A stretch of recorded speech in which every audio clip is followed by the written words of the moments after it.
Welcome to Capping Over Cocktails, a podcast that covers a new take on sports betting. Each week, we deliver you top analysis, picks, and news going on in the world of sports. Now, here's your host, Katie Mox. Peyton Mansell, jailbreak blitz. He gets rid of it, and there's the pick. And here comes Virginia down the sideline. Deshaun Perry is going to end this game with a pick six. Unbelievable ending. That's the cover play for Virginia. Hello, everybody, and welcome to the second episode of Capping Over Cocktails. I'm your host, Katie Mox, a self-described degenerate gambler in nice packaging. You can follow me on Instagram or TikTok at Katie Mox Bets. And of course, I am here this week and every week with my two favorite cappers from TroyWins.com. We've got Troy West and Nick Rihashi. Boys, how are you doing and what are you drinking? Hey, Katie, doing great today. Lighten it up a little bit, going with my summertime drink. We're going with Tito's and grapefruit, but I do use a little bit of fresh squeezed grapefruit. So grapefruit juice, a little fresh squeeze, but Tito's and grapefruit. It's January, it's cold in Seattle, but I'm going with my summertime drink today. All right, Nick. Cold in Seattle. We have a little bit of a snowstorm here, probably just a few inches tonight up here in Michigan. But I have the peanut butter screwball whiskey tonight. I'm celebrating another nice win for our Michigan Wolverines that are playing really good basketball game. They lost over the weekend, but that team's really clicking out offense, and I'm excited to watch them here for the next 6 weeks as they make a push towards March. That is awesome. So that's what the boys from TroyWins.com are drinking. I am having a lemon White Claw. So I'm on the summer drink tip as well. It's my last White Claw in the fridge. I thought I might as well polish it off tonight. All right, let's talk some hot topics, guys. First and foremost, probably the biggest news right now in the NFL, Patrick Mahomes. I'm sure I know you guys were watching the game this weekend. That was quite the scare, watching him wobble to kind of get up. And, it seemed like he had no idea where he was. Of course, we know he's been tweeting. He's kind of day to day. There's been a lot of chatter about this. Brett Favre weighing in saying, hey, take your time. Don't come back too soon from this. His mom was a little upset at Myles Garrett, was trying to say that there was a little bit of a dirty play. How do you guys feel about what happened and kind of what this does to betting? Like, how are we going to handicap this game if he plays, if he doesn't play? I kind of think he's not going to play. I think he's going to be out for 2 weeks, but Troy, I'll kick it to you first. Boy, the line would tell you that he is going to play. I mean, it's definitely available out there at -3 right now with Kansas City being favored. I think that line substantially moves if we get any inkling that he's going to be out. But I'm also with you too, Katie, because I mean, let's be honest. The guy was completely knocked out cold. To find out it was a nerve, more of a nerve thing than it was hitting his head. He did wake up. He did run off the field on his own will. He looked like he was even itching to get back into the game. Not going to try to play doctor here, but boy, making handicapping really tough. But like I said, right now, the line's available at -3. I would have thought that they would have kept the line off the board for a while until we get a little bit closer to game time. But I thought the KC would come out as a 3 or 4 point favorite if Mahomes played.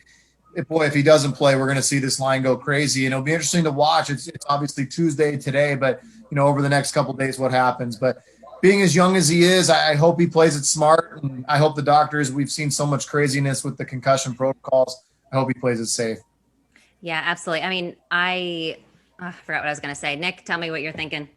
Well, when this line came out, it was pick 'em too. And I told some people, I said, you might as well take it and, just hope he plays. I mean, it's just a good value. Even if he doesn't, you still probably have a shot. The director of South Point says that Mahomes is actually worth 3.5 points, which is actually in the middle tier. He's not even worth as much as Aaron Rodgers. I think that they have confidence in the weapons around him with Kelsey, probably one of the best tight ends in the game. You have the most speed on the outside with Hill and Robinson. So, they think he's worth about 3.5 points. I mean, I think you could probably argue he's worth a little bit more than that. I couldn't tell you if he's going to play or not, but there's reports that you've been seeing him at practice. Listen, I agree with Favre. I mean, he's a young kid. That's your franchise right there. I mean, long-term damage on something like this is something that you really just don't want to deal with. There's been reports, a guy like Colin Cowherd says that they should move the game, which I think is absolutely absurd, to wait for him. I mean, it's just football injuries are part of the game. And I think if you do something like that, I mean, you're just getting rid of the integrity of the sport. I mean, at what point do you stop then? If a wide receiver, if a linebacker gets hurt, are you stopping games? So yeah, it'll be interesting to see what happens. I mean, I think, I'm not doing anything until I found out if he does play. If he does, I mean, I think I would, think that, you'd be getting a steal at -3. So.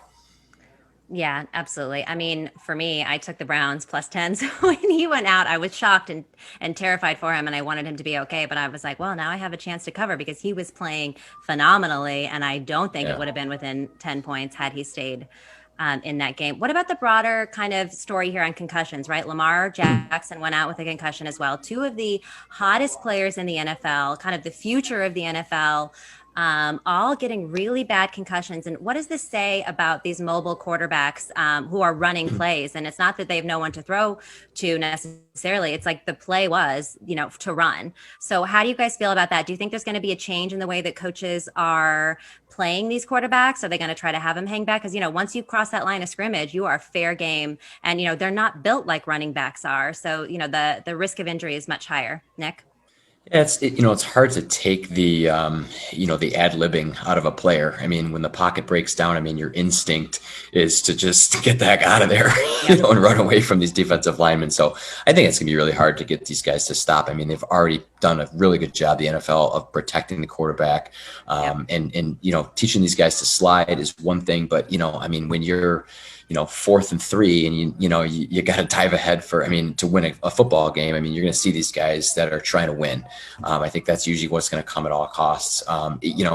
Concussions is a part of the game. I think they've done a really good job, the NFL, of protecting players, but it's still going to happen. You can only hope that it doesn't happen in a situation like this, a superstar towards the end of the year. Yeah, Troy. Yeah, I agree. This was, to me, it was funny. I was talking the other day, and this was a terrible call by Andy Reid to run a speed option with Patrick Mahomes. People think Patrick Mahomes is a mobile quarterback. He's absolutely athletic, but, he's not built to run, and he's your franchise quarterback. Why you're running speed option was beyond me, and I think Andy Reid's probably kicking himself for it. So, it'll be interesting. Guys like Lamar and these scramblers, it makes you really think. I mean, as you look at the guys that are still playing, Aaron Rodgers, Tom Brady, Drew Brees, these guys, these lengthy careers, they are pocket passers. They're guys that sit in the pocket. So that aren't as mobile. And if they are mobile, they're sliding, they're going out of bounds, they're not taking these hits. So, absolutely. I think Mahomes would definitely rethink that one. And it could, if he ends up playing this week, how conservative is he going to play? So a lot of great points, no doubt.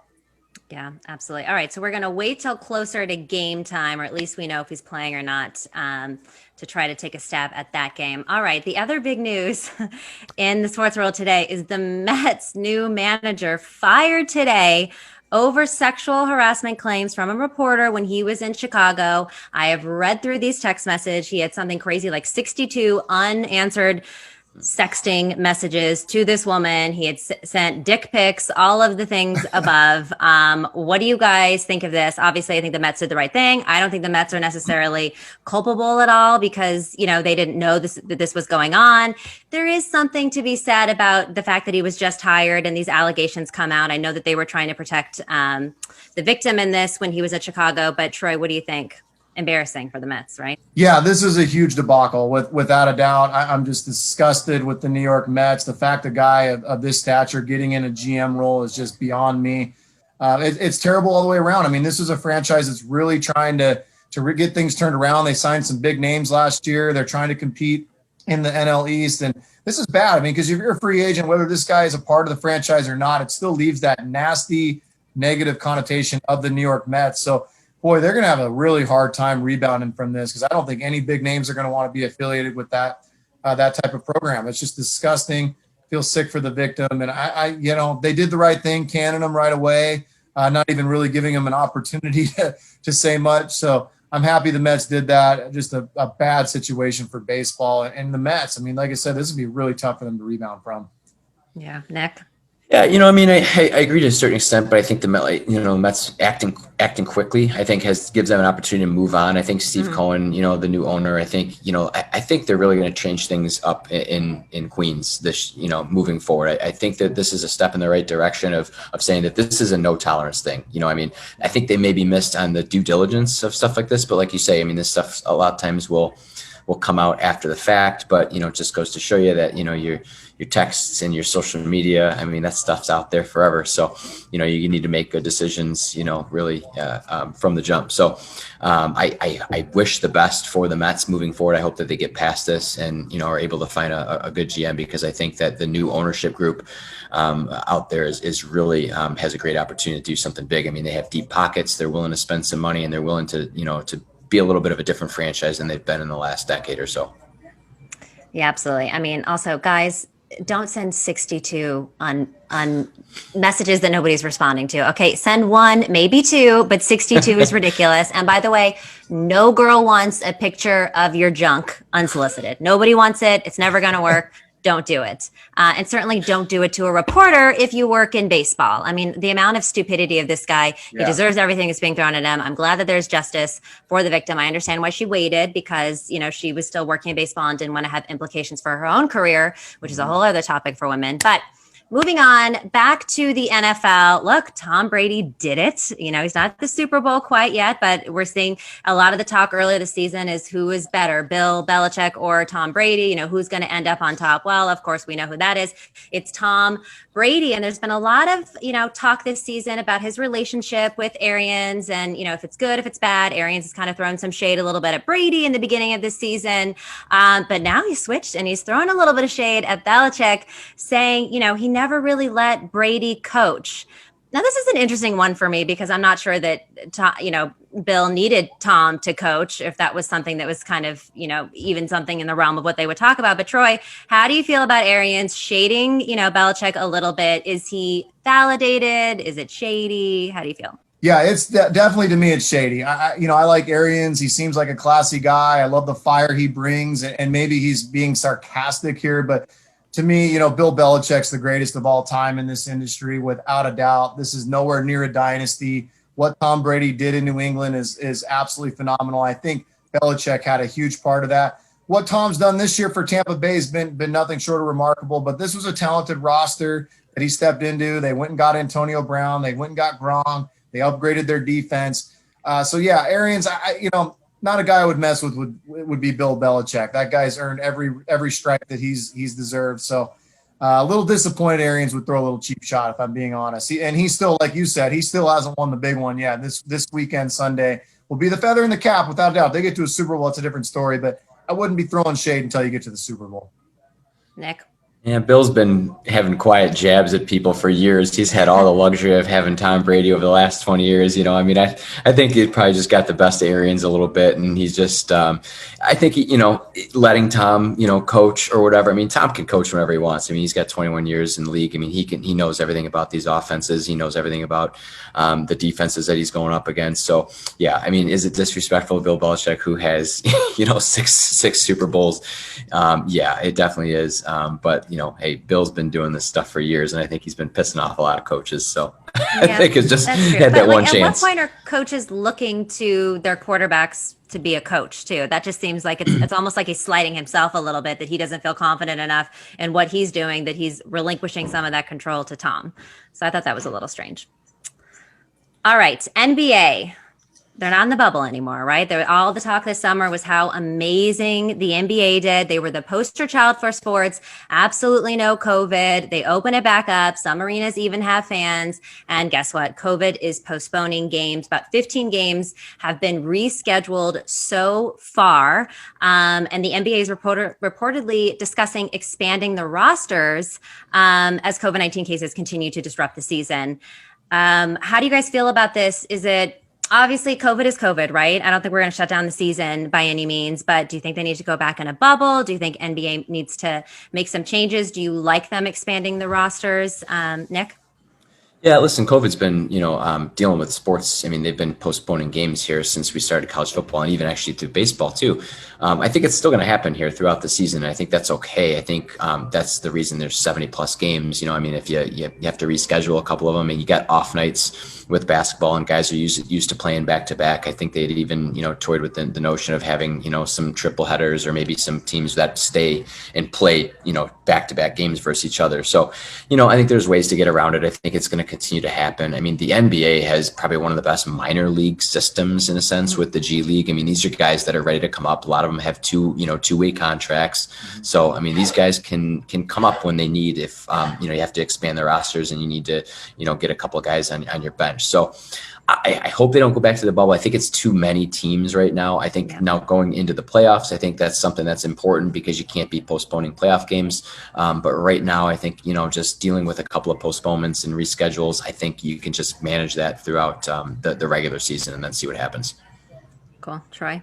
Yeah, I would agree with Nick without a doubt. I do think they should have waited to start this season. I thought they should have maybe even started it a little bit closer to March and shortened the season up a little bit.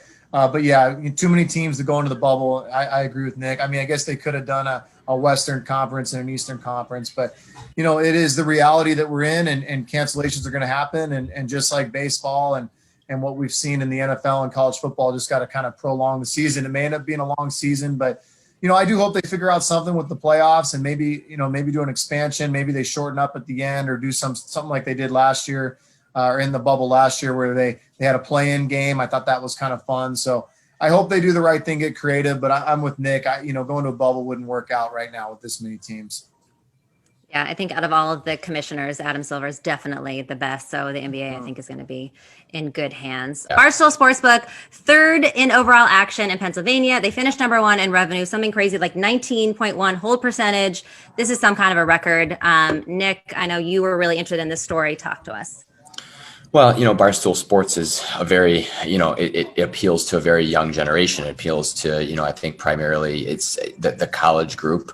And I think you're seeing that most of that group is going towards that sports book. So it's a young group of bettors that are, not very skilled in, you can know a lot about sports and not win money betting sports. So there's a side to that you have to, learn, how the lines move and how they work. I think that's a testament to, a lot of unskilled players losing a lot of money. And, they market a ton of parlays, which is the worst way to make money. They're marketing 8-team parlays that are just basically impossible to win. They're glorified lotto tickets. So I think that's a huge reason that they're winning a bunch of money because they're appealing to a younger player that's trying to, catch lightning in a bottle and they're losing. So that's good for them, but not good for the young gambler.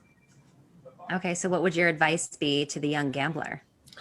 That's why I turned to a guy like Troy that, has been in the industry for a long time. But no, I mean, in all seriousness, I mean, it's one of those things that, it is an opportunity for you to turn to a consultant that has been doing this for, 15, 20 years, that has seen, kind of some things happen. I mean, shoot, when I started doing this, I didn't win money. So I think it's an opportunity to turn to someone for advice, whether you have to pay for it or not. I think it's a good idea to reach out and do better research and listen to someone that's got a little bit more experience in the industry. Yeah. Well, speaking of experience, Troy from TroyWins.com, what do you got for us? Yeah, I would agree with Nick. I mean, we were all suckers in college, including myself. I mean, getting the highs of the 5-team parlays, the 16 parlays, and I dug deep into it. And Nick's absolutely right. These a lot of this Barstool revenue is coming from these college kids that are trying to hit the home run. I mean, everybody wants to hit a $3,000 or $4,000 bet on a $50 bet, but I'll tell you what, those $50 losses add up. I mean, it adds up in a hurry. I mean, you're going to be pulling out a lot of student loans and whatnot to keep these parlays coming because, gosh, if you continue to lose them, like I said, $50, and then all of a sudden these guys start betting $100 a game, and the $100 better turns into a $500 better. It just keeps going. So definitely, seeing a stat like that, it's amazing. And this industry is just growing and growing and growing. So, if you're watching this, be careful because it can start adding up. It can start getting scary. You start chasing bets you've lost, and you got to be careful. And those numbers don't lie. I mean, Barstool is turning into $1 billion company overnight. So it's not because we're all winning, that's for sure. Well, and money management too plays just as an important role as the team you pick on. So I think that there has to be some sort of, education on how to do it, not just which teams to pick. So. Yeah. All right, kids. So gamble responsibly There you and go. turn to experts like our two from TroyWins.com. All right, let's cap over some cocktails. Everybody, let's take a swig of our drink really quick. Cheers. And let's break in to the biggest takeaways from last week's games. We had 4 games last week. We went and we told what our predictions were last week, how we thought this was going. Troy, how did you do, and what were the biggest takeaways from last week for you? I did okay for the most part. We did have a loser on the Saints game, but my takeaway from that was Drew Brees has got to go. Love the guy. Probably actually truly one of my all-time favorite quarterbacks.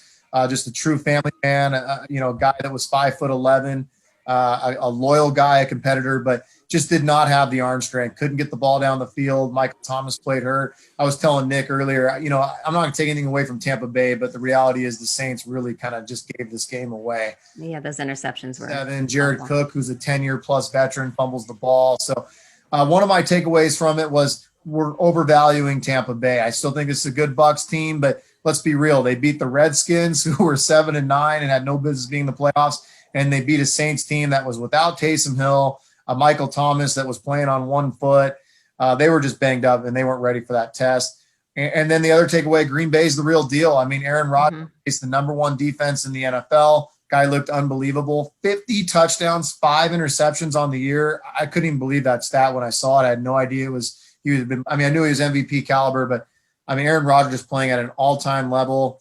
Huge takeaway that Green Bay is the real deal, and Tampa maybe not so well. And then in the AFC, the Bills, they earned it. They played a great game, but boy, Lamar Jackson didn't bring his A game at all. He went back to playoff Lamar. And then KC, they looked outstanding, but they've got the big question mark. So those are some of my takeaways from the weekend.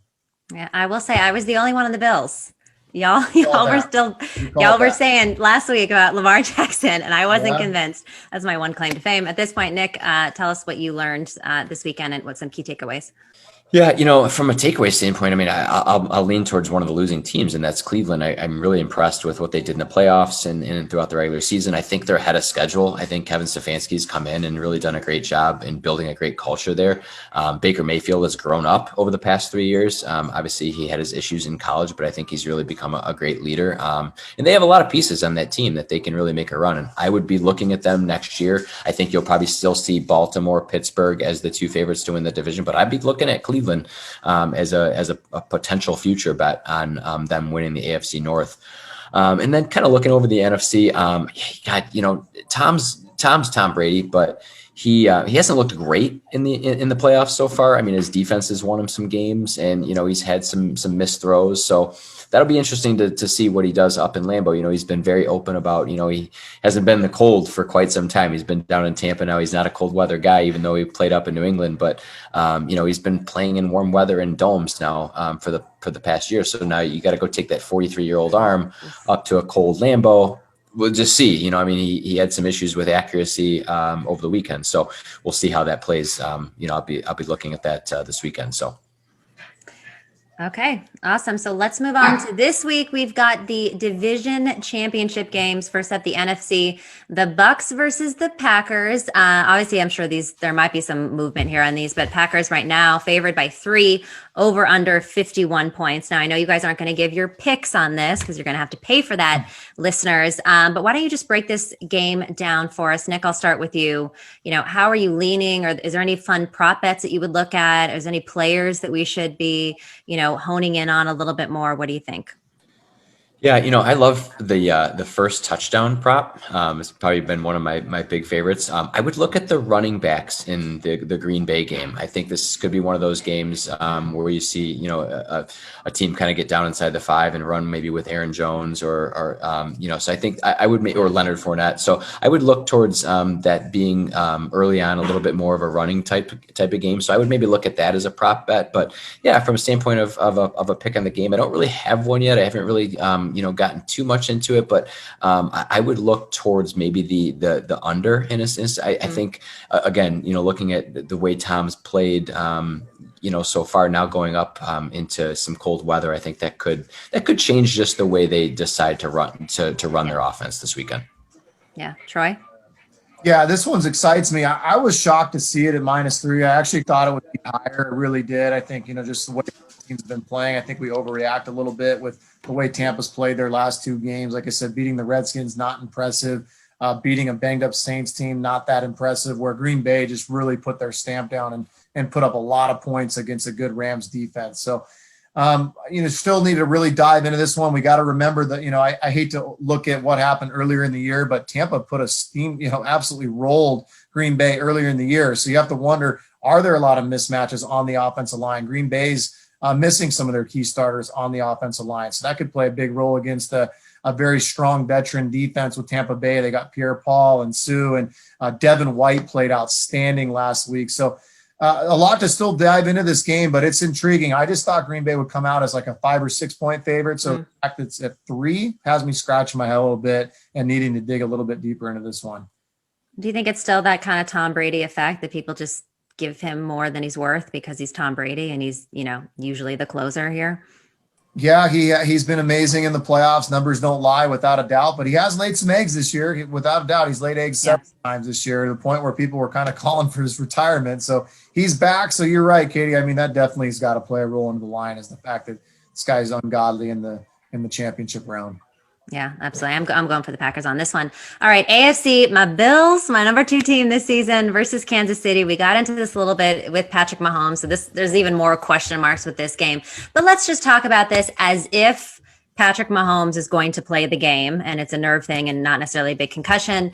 Right now, we talked about Kansas City favored by 3, the over-under at 53.5. Troy.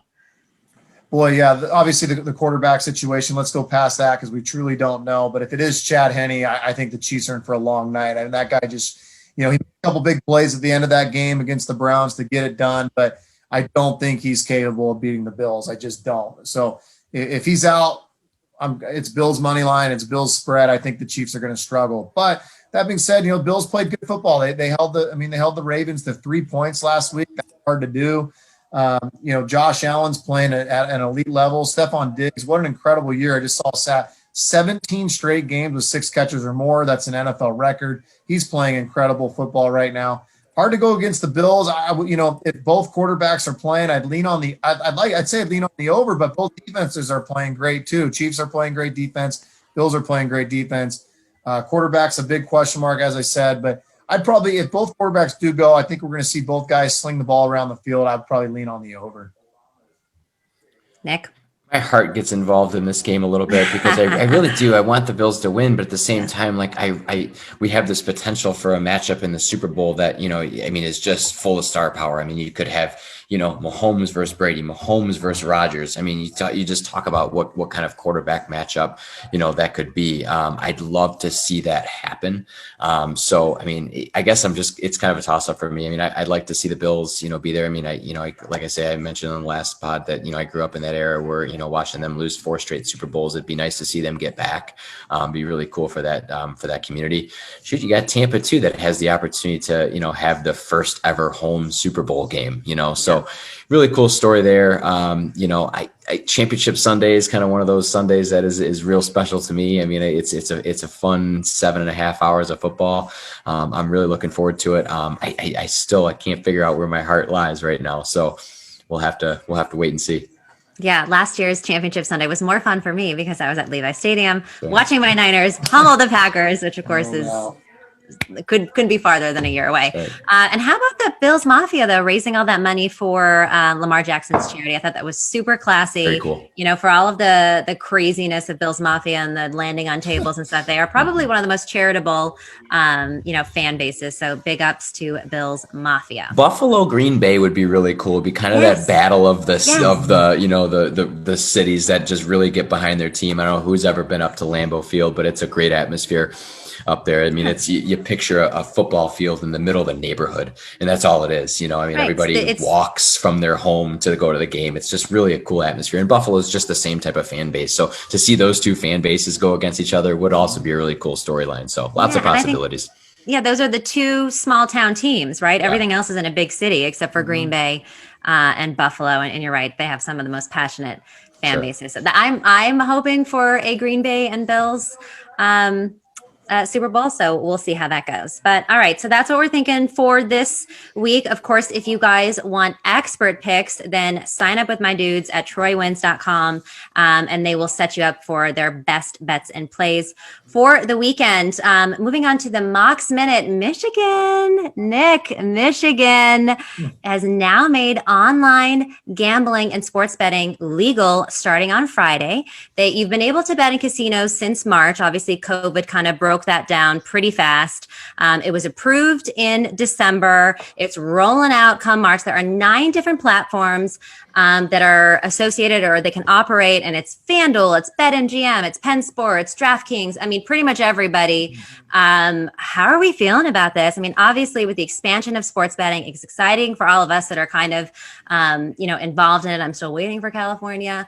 But, well, let's listen. What do you think, Michigan guy? Are you stoked about this? How is it going to change, the way that you gamble? Doesn't change a whole lot for me because I've been doing it for 20 years, offshore and whatnot. But Hey, listen, I mean, sports gambling, I mean, if sports gambling was a human, it would be a baby right now. I mean, it's still very new. It's still very much in the infancy phase. I think it'll be interesting to see it become more mainstream and become more talked about and accepted. I think it's one of those things that I'm excited to see, more people start to get involved with it and learn about it. But I think that's the key thing is I hope that people take the time to actually learn about it, that it's not just, someone that, just starts doing it, knows everything about it just because they watch NFL Sundays, because there's just a lot that goes into it. I mean, I watch a lot of football and basketball and I still lose money. So I hope that people are careful with it and don't get too far ahead of themselves, I guess. Yeah. Troy? And just real quick, we have 2:45 left on our Zoom call. Yeah, this Cool. is it. Yep. Okay. We're good.